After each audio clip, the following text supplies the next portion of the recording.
രണ്ട് വിഭാഗം ആളുകളെ പറ്റി നബി സല്ലല്ലാഹു അലൈഹി വസല്ലമ തങ്ങൾ അള്ളാഹുവിനോട് പരാതി പറഞ്ഞിട്ടുണ്ട്.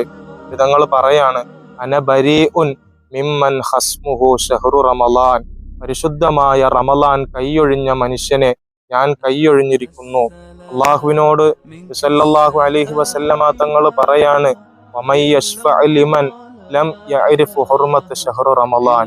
പരിശുദ്ധമായ റമളാൻ സമാഗതമായിട്ട് ആ റമളാനിന്റെ ഹുർമത്തുകളെ പാലിക്കാതെ തെറ്റുകുറ്റങ്ങളിലായി കഴിയുന്ന മനുഷ്യന് ആര് ശഫാഅത്ത് ചെയ്യാനാണ്? ആ സമയത്ത് അല്ലാഹു സുബ്ഹാനഹു വ തആല നബി സല്ലല്ലാഹു അലൈഹി വസല്ലമ തങ്ങളോട് പറയുന്ന മറുപടി, നബിയെ, തങ്ങൾ കൈയൊഴിഞ്ഞ മനുഷ്യനെ ഞാനും കൈയൊഴിഞ്ഞിരിക്കുന്നു. ഞാൻ അവനെ നരകത്തിലേക്ക് വലിച്ചെറിയുമെന്ന് നബി സല്ലല്ലാഹു അലൈഹി വസല്ലമ തങ്ങളോട് നമ്മുടെ നാഥനായ റബ്ബ് പറയുകയാണ്.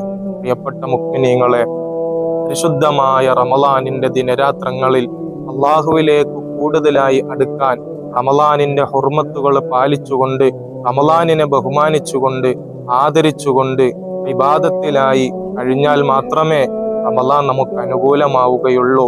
റമളാൻ അനുകൂലമായാൽ മാത്രമേ മുത്തുനബിയെ നമ്മളെ ചേർത്ത് പിടിക്കുകയുള്ളൂ.